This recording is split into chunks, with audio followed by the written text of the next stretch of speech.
guys, and welcome to the 4th edition of SARNYPOD. So today we have what is probably the most requested guest on the show. He is mad. Make no mistake, it is the Mad Mistake. How are we doing, mate?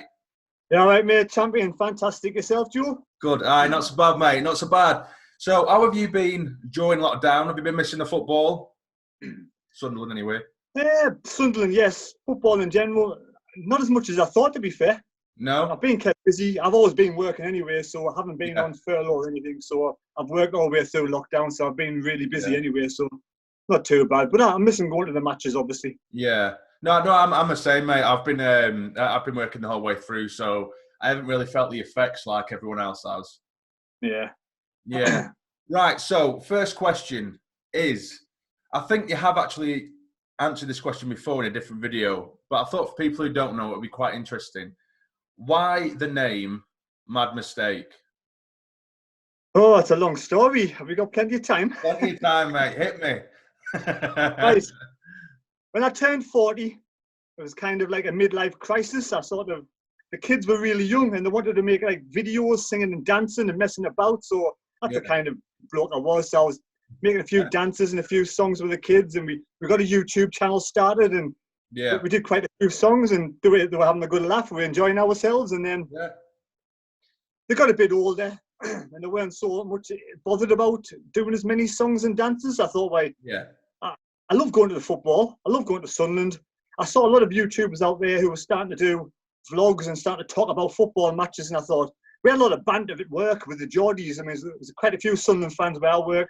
At the time, there was a lot of Geordies as well, so a lot of banter going around. So, but then Paolo Di Canio, we won 3-0 against Newcastle. Yeah, cool. I thought, well, I'll do a fun video. I'll do a bit of just a good laugh video, a bit of banter. So I did this video, and the Geordies at work loved it.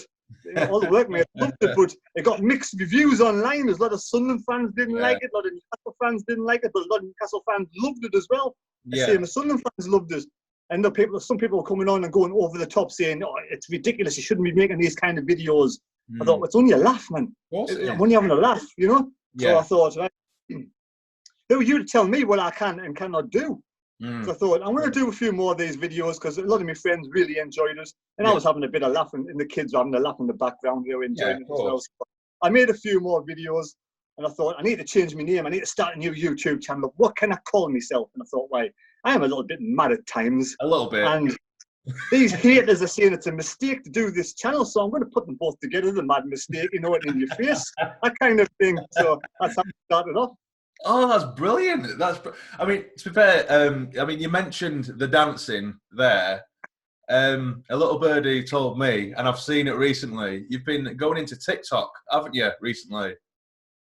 Well, my kids have been on about TikTok for ages, and my daughter was like, "Dad, we'll do a couple of TikTok videos." So I did a few dance videos for my daughter. I'd never seen them yet. So it took us about half an hour to do like a 15-second clip, because I kind of dance at all, you know. You can dance, isn't it? You can dance. I'll give it. Somebody said you should do your own TikTok channel. I thought, I'm a technophobe. I'm hopeless with technology. I'm clueless.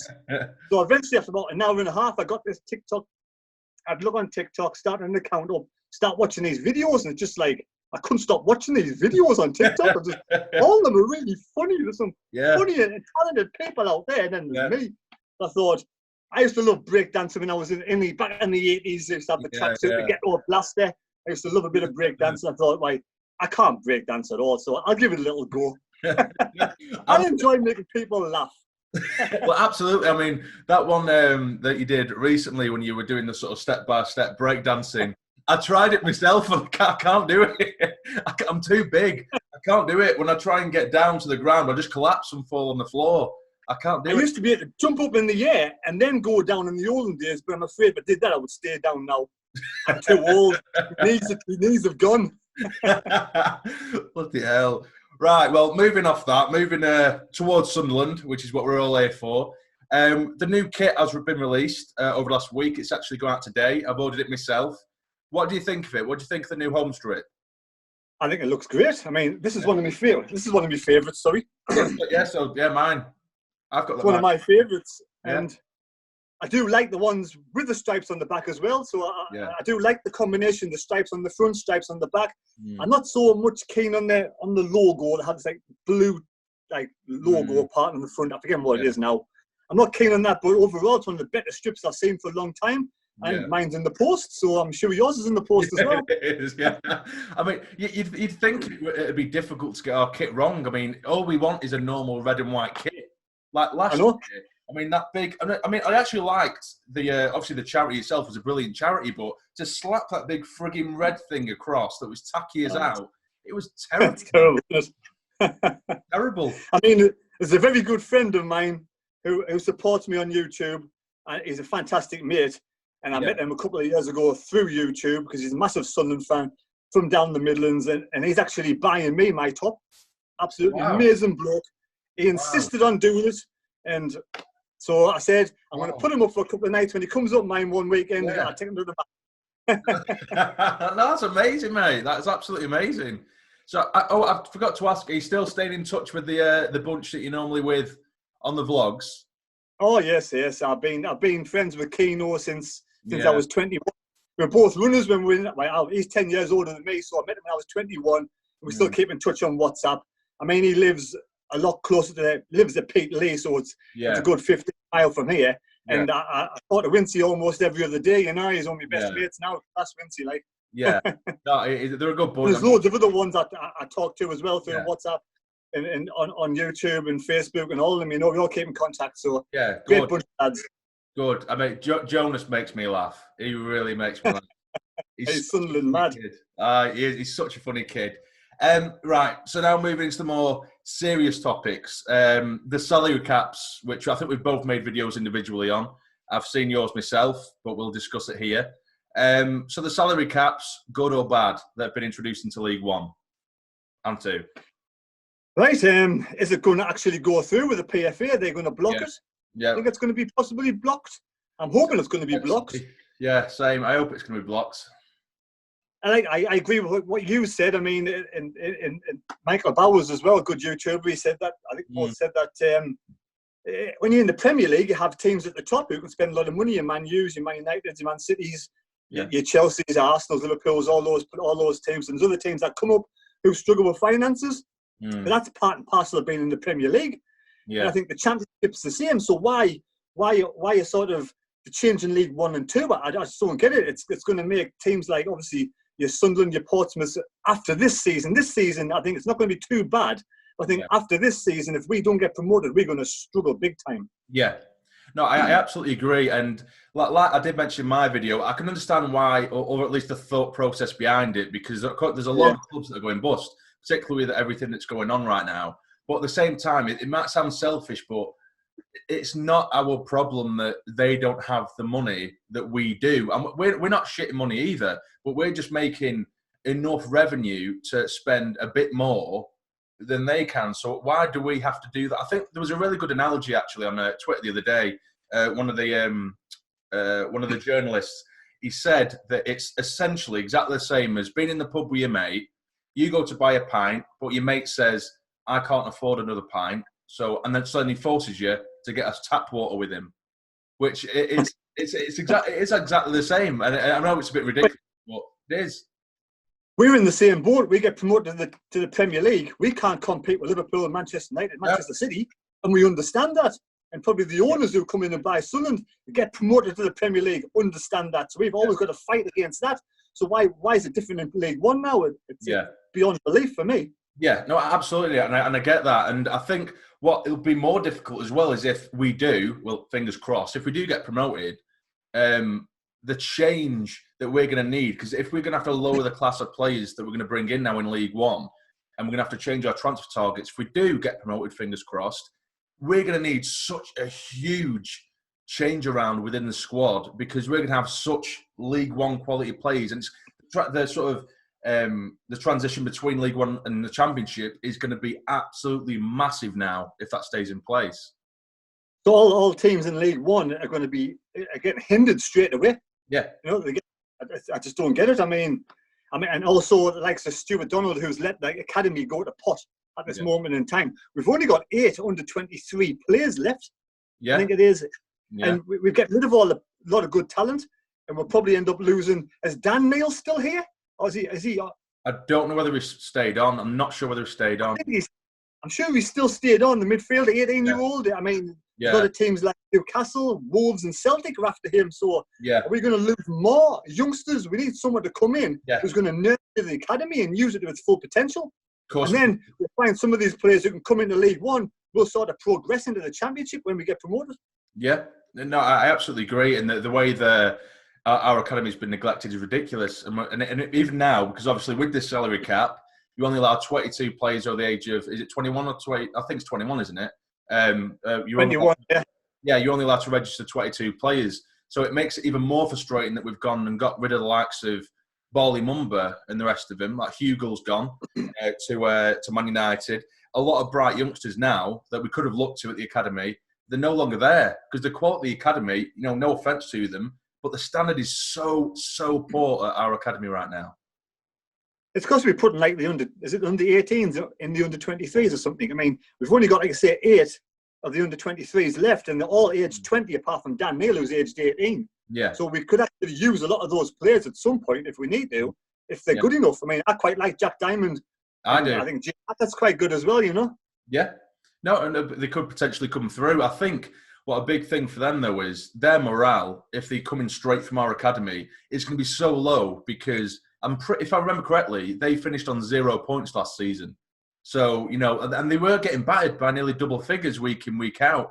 So you can't blame them for if they come up and they're going to feel shit. Do you know what I mean? It can't feel good to get beat 7-8, 9-0 every week.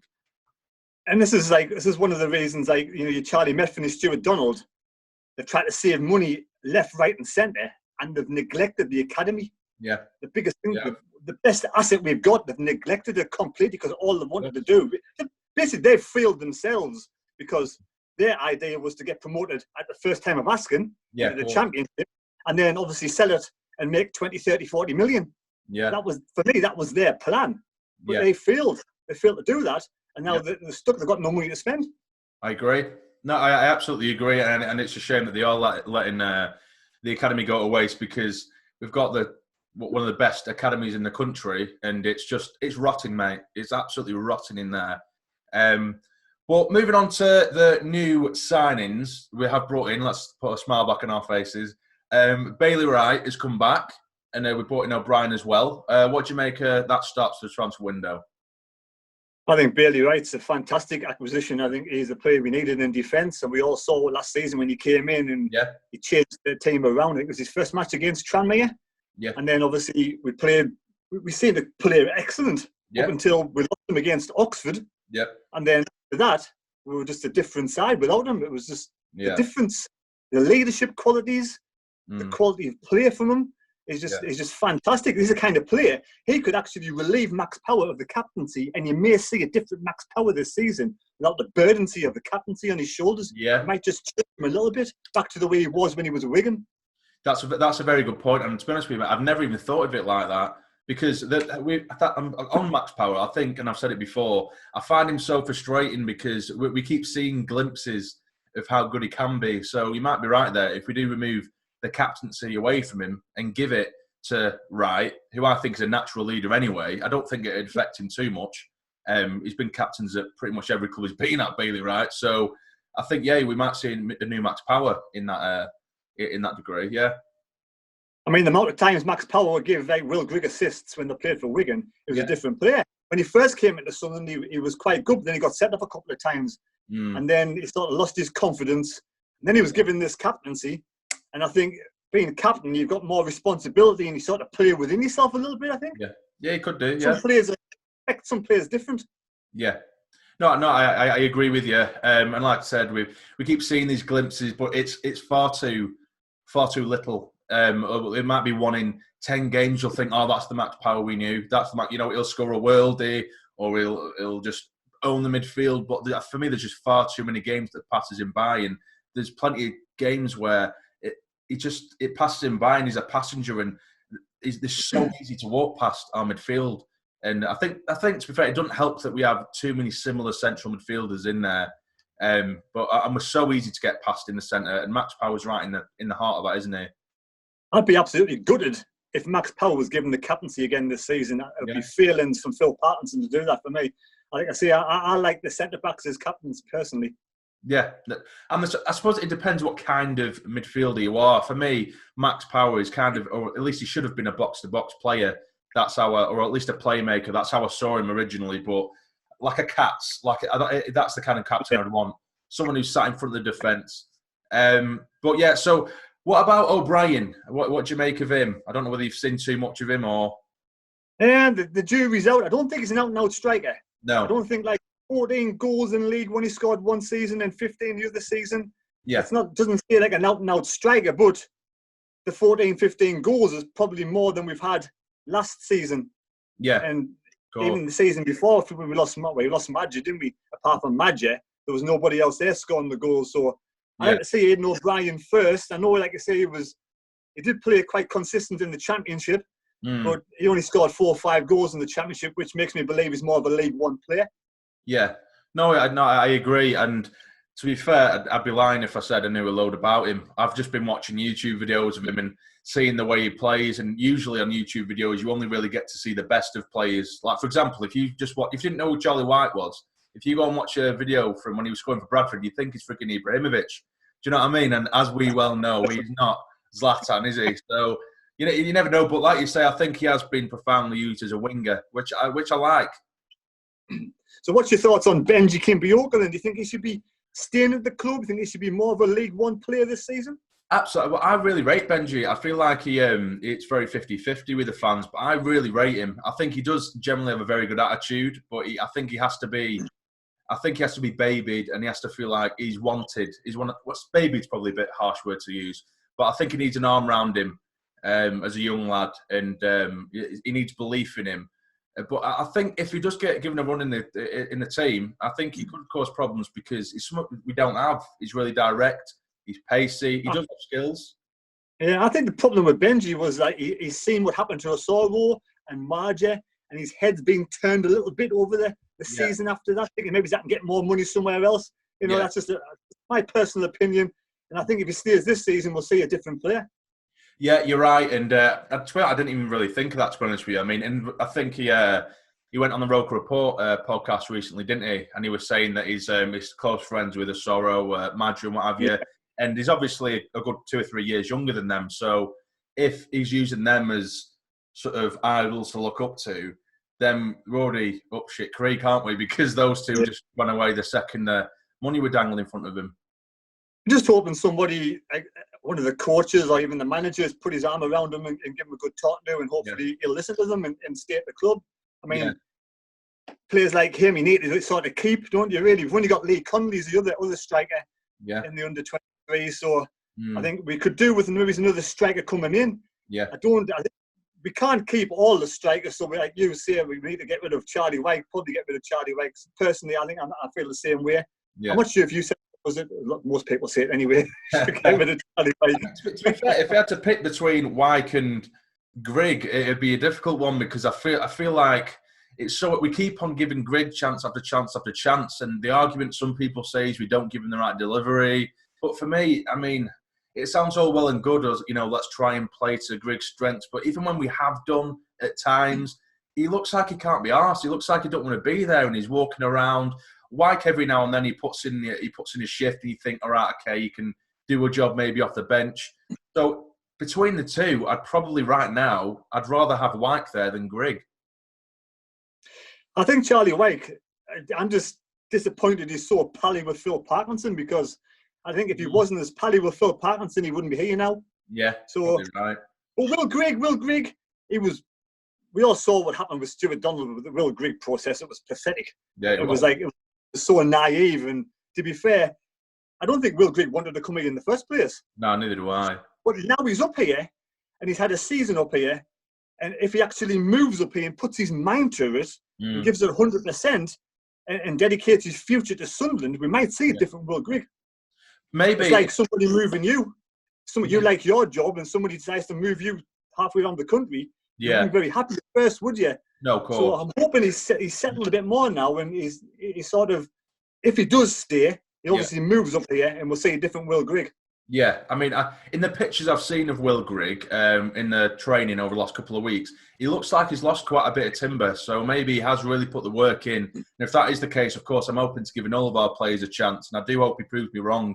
But as of right now, I don't really have a massive amount of confidence in Grigg or White. I'm sure you're the same. We know if Charlie White goes, we have to get somebody else in. And like you say, I can't pronounce his name, Nangeli, or what do we call him? Yeah, I'd love to have him. Replacement, isn't he? Yeah, absolutely. I mean, we've been linked over the last week or so on and off with Danny Graham. What do you think of that? I don't like going back to old players. No. I don't think we need another player with that kind of similar style as ones we've already got. If we're going to get another striker, we want more of a target man. So we can actually release Charlie White, So I don't see the point of getting another striker in. No, I don't. And to be fair, I mean, like I said, we want a bit of pace and strength up top. I feel like that's what we need. And a 34-year-old Danny Graham isn't. And I think it's just that is such a short-term thing that really. And I mean, if we go for a young player who maybe isn't as established as Danny Graham, if you want to call him established anyway, if he does decent for us, scores 10, 15 goals, we could get a decent return on him, particularly if he's a free agent. Whereas who the hell's going to spend $1 million or so on Danny Graham in a year as well? It's a shame we had our hands tied with finances, because someone like Matt Godden, for me, would be ideal to come into the side. But obviously he's in the Championship now with Coventry, and he's going to give it a go in the Championship. But if Coventry were to release him because they thought he wasn't good enough for the Championship, it'd be for me, it'd be the striker I'd want to bring in. Age of 28, scored plenty of goals over the seasons for like Peterborough and Coventry. Yeah, no, I agree. A goal scorer is definitely what we need. We're too reliant on our wingers at the minute. Like, I think it was Gooch and Maguire who were our top goal scorers last season. Neither of them are strikers. So if you just add a striker in there who can score goals, then you're looking at 30 plus goals between the front three, which obviously be great. But if there was any signing you could make, anyone you could make, obviously realistically, if you had to pick one. Realistically, I was going to say Jordan Henderson, but obviously can't have him back, can we? Who would you go for? Like, obviously, we got abundance of midfielders. We've got Max Power, Chris Maguire, Lyndon Gooch, Embleton, who I think could be fantastic if he stays fit. I do, touch wood, wish him all the best this season. Same. I was talking to his uncle 2 seasons ago, and he loves Sunderland through and through. So it would be fantastic for a young lad like that to come through and do really well for a side he loves, You see him, we got McGeady, who I think will be on his way out. Grant Ledbetter, again, should be a coaching role, a bit too old now for the first team. Got Josh Scowen, so we got lots of midfielders. Yeah. But obviously, Marcus Maddison is the man that everybody wants to see come in. They say about his temperament, but if you're going to play for a side, and again, I've only heard rumours that he's a Sunderland fan. I don't know him personally. And if he is a Sunderland fan, he would give 100% for the cause. Yeah. And you need leaders like him. And I think he would fit in perfectly with with Bailey right behind, 2 born leaders in the side. For me, he needs plenty of people who are going to show up on the day. Because a lot of Sunderland players in the past have went Haydn, a kid. So Marcus Maddison for me, but I think at this moment in time, with the salary cap and everything, I don't know if that's a realistic target or not. Yeah. No, I mean, Maddison would definitely be up there with me, 100%. He's a lot of people, like you say, with his temperament and his attitude, it is questionable at times, but he is a little bit of a shithouse, just like Chris Maguire, which we all love anyway, particularly when he plays for your team. We absolutely love it, and he has the quality. But we have actually just received on Twitter, actually, there's obviously Luke Garbutt, who's obviously just been released from Everton. It's just been announced that Ipswich have now apparently withdrew their interest in him, which doesn't necessarily mean he's going to be going for us, but obviously it helps. But he does apparently have a couple of offers coming from the Championship, one from us as well. So would you like to see Luke Garbutt join the club? Well, we do need him because we've only got one left back and we can't just rely on Denver Hume the whole of the season. 21-year-old can't play every single match and stay fit for the whole season. So we need, Luke Garbutt, 27-year-old. Yeah. He was born in Harrogate, so he's up this neck of the woods anyway. So it's not a million miles away from where he was born. So for me, it's ideal we've got to try and get another left back in desperately. I know we're linked with that Dimitri Mitchell from Manchester United as well. Yeah, I don't really know much about him. Is it no? It's for me. I mean, I've only seen bits and pieces of Mitchell. I mean, my brother's a Man United fan anyway, so I got quite a lot of him, and he's shown me quite a lot of bits and pieces. But for me, Mitchell is definitely more of the wing back, the winger. His pacey is out. He's really direct, but defensively, a little bit like Hume, really. I mean, Hume defensively great, is he? But yeah, for me, I'd love to see Garbutt sign personally. But moving away from the signings, onto the big one, Stuart Donald. What are your thoughts on him as a whole? What's your thoughts on Stuart Donald? Well, personally, I think he came in. He's done a decent job at the start. They've done what they had to do, which was cut all the bills. I mean, obviously, when you Ellis Short had that massive Southern way, millions in debt, and you know whether I don't know whether it was Ellis Short's idea to slash all the debt, or whether it was just because like so Stuart Donald had something to do with that. I'm not quite sure, but he came in and they did a decent job to begin with. They did what they had to do. They closed up a concourse. They got rid of the wage bill cut down, and a lot of savings in staff and this, that, and the other. They didn't. But like I said before, their ideal plan was to do that in the first season and get promotion in the first season and then make a load of money. This is just my thoughts. Make a load of money and they sold the club in the future. Now that's backfired. Yeah, we've already lost Charlie Methven. He's gone in the hoof, disappeared somewhere because things haven't gone his way. You know, his silver spoons fell out his mouth or whatever it is. But Stuart Donald has no cash at all, skint, and you got Juan Sartori who wanted to do his political career in Uruguay, and I don't have nothing against Juan Sartori doing that in Uruguay. You know, that's probably his passion. It's his home country. He wanted to be president or whatever it was. Yeah. Excuse me. All right. And now that's out of his system. There's rumours are that he now wants to be the major shareholder or take over at Sunderland, and hopefully that'll be without Stuart Donald. I mean, now Stuart Donald's very naive, and I don't believe in owners being on Twitter every 5 seconds. At the end of the day, it will backfire. And if people are not thick-skinned, if owners are not thick-skinned, eventually they're going to go in the hoof. I mean, I haven't got the thickest skin in the world. I get a lot of abuse when I first come on here. You've got to grow a thick skin. You've got to get it. And if people like Stuart Donald can't handle it, then obviously what's the point of being on social media? What's the point of being the owner of a club? You're going to get the criticism at some point because not everybody's going to be happy all of the time. And I hope he sells the club at now before the new season starts. And I do wish him all the best in the future. I don't hate the bloke. I don't dislike the bloke. I just want him to move on now. His time's up. It's time to go.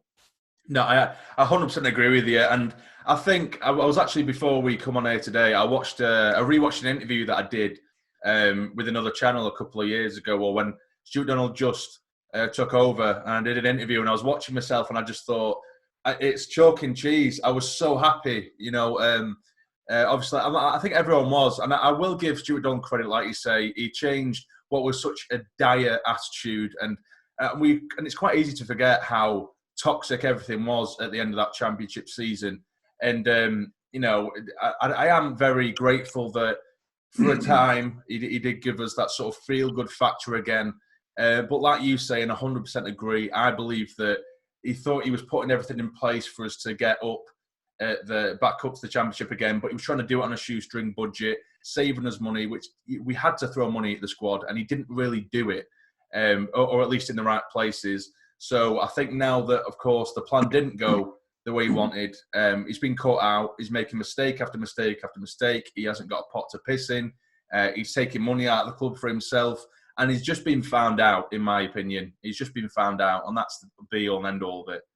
I do think as well, he brought in the wrong sidekick with him. I don't believe Charlie Methven was the man to come with him. I know he's been with him for a lot of years. He needed somebody else with a footballing brain, a different kind of businessman with him, because you saw on Sunderland Till I Die Season 2 the kind of bloke Charlie Methven is. You don't start swearing people in the middle of the pitch. No, of course. I mean, I know she wasn't doing a very good job, but you pull it to one side, you take her in the office, you have a HR there with you, and you tell them to do the job you expect them to do. You don't sweat them in the middle of the pitch and do what it's ridiculous. You just don't do that. And that's the kind of bloke I believe Charlie Methven is, you know, deep down inside. I just think that he's just the wrong person to come with Stuart Donald. He is. I hate, to be honest with you, I mean, I say I hate Stuart Donald. I mean, I don't like the guy. Don't get me wrong, I don't like him. Hate is a very strong word. But I do hate Charlie Methven. He's just the kind of person who, when people ask me, what do you hate? He's arrogant. He looks down on people. He's said on countless occasions that people from up north are stupid. You know, they're not educated in this, that, and the other. And he's just an all-round prick, the man. So all in all, you're Stuart Donald in, are you? Stuart Donald out. For me, Charlie Methven's just a complete control freak. He wanted to control everything, every aspect of Sunderland, inside and out. And when things weren't going his way, he just disappeared. He did. And I'm pleased he has. Yeah, no, you're right. They're both like that. And like you mentioned earlier with the whole social media thing with Stuart Donald, I mean, at first we loved it, didn't we? Because we'd had Alex shut for so long where we didn't hear anything from him. And then we've gone the complete other end of the scale where every time he farted, he was tweeting about it. Do you know what I mean? And letting everyone know when everyone's having a laugh and they're loving it. But the second shit hits the fan, he couldn't take any kind of negativity. He was like a kid, the way he responds to certain fans. So for me, yeah, I think we need it in the middle between Ellis Short and Stuart Donald. We need someone who will maybe write a letter through the Sunderland website once every month or two to keep us up to date, rather than tweeting out shit. Do you know what I mean? Or like have a couple of fan liaison officers, but not just like what we have now, where they have no say basically what goes on and no control of anything. Yeah. Give them a bit more power and let the owner just run the club and then pass down the information down to the fan liaison officers who then speak to the fans. Do it that way. And for me, don't have like social media tweeting left, right, and centre. Yeah. I mean, he did do some good things, Stuart Donald, when that time when the bus broke down. Oh yeah, he did help out. Yeah. But for me, that was just few and far between, you know. And that was for me. That's more for sure. Look at me, I'm Stuart Donald. Look what I've done. Yeah, I agree. And now you see straight through him now. Yeah. No, I know what you mean. I absolutely agree. So the final thing we're going to hit on here, and I've asked it previously to the last few guests, and it is very unfair to ask this right now because obviously we're still going through the transfer window and everything. But I'm going to put it to you anyway. I'm going to come back in 12 months and rinse you if you get it wrong. So, what is your prediction? Where is Sunderland going to finish next season? We have to win the league. Simple as. We have to win the league. We're going to win the league. There you go. You have to go into the season full of faith and confidence. So what's the point?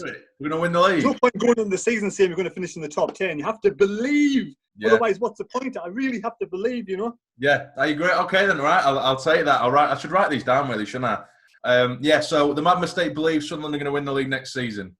I've never been right so far, but it's always the first time. Right, well, you've been an absolutely amazing guest, mate. It's been a pleasure to have you on. Have you enjoyed yourself? Absolutely fantastic to be on the jamsarny YouTube channel. Top YouTuber. I love your editing skills, mate. I mean, I'm still, like I said before, I'm a complete technophobe. I haven't got a clue how to use technology. I'm hopeless and I'll probably never ever learn. You will. I'm too old. I love your videos. I love your videos, mate. Do you know what I particularly love about your videos? And it really makes me piss myself. You know when you're like in the middle of a review, you'll just randomly start talking about your Chinese and doing a review of your Chinese you did the last night. It makes me piss myself. I find it so funny. I think it's brilliant. So I've got a really bad concentration span. Really good. You know, I just like. I mean, you get people who are serious on YouTube, and you get people who like to have a good laugh. I just like something in between. I'd have a laugh and a bit of fun. It's light humour. At the end of the day, it's just a bit of fun. Yeah, I know. In my age, what's the point of being too serious? No, I agree, mate. Absolutely agree. Well, I absolutely love your channel. So everyone who is watching, thanks for watching, of course. Go and subscribe to The Madmistake. So thank you very much for that. But if you have enjoyed, hit the like button for me. It'd be massively, massively appreciated. And subscribe to the channel if you're not already to become a fully fledged member of the Sarny Army. But for now, you take care and stay jamming. There you go.